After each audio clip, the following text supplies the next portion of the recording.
புதுச்சேரியில் காங்கிரஸ் திமுக இடையே தொகுதி பங்கீடு இறுதி செய்வதில் தொடர் இழுபறி நீடித்து வரும் நிலையில் வெள்ளிக்கிழமையன்று இறுதிக்கட்ட பேச்சுவார்த்தைக்கு பின் முக்கிய முடிவு வெளியாக வாய்ப்புள்ளதாக தகவல் வெளியாகியுள்ளது. அங்கு ஏப்ரல் 9ஆம் தேதி சட்டமன்ற தேர்தல் நடைபெறவுள்ள நிலையில் கூட்டணிக்கு திமுக தலைமை தாங்க வேண்டும் எனவும் புதுச்சேரி கட்சி நிர்வாகிகள் வலியுறுத்தி வருகின்றனர். இதனிடையே திமுக தனித்து போட்டியா காங்கிரசுடன் கூட்டணியா என்று வெள்ளிக்கிழமையன்று முக்கிய முடிவு வெளியாக உள்ளதாக கூறப்படுகிறது.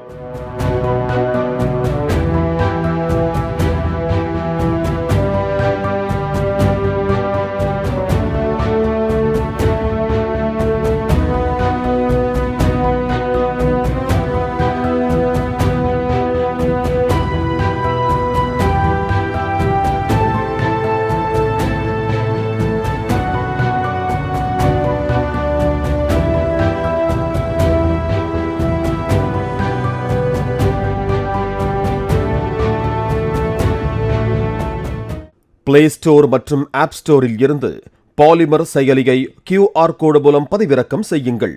செய்திகளை உடனுக்குடன் பெறுங்கள்.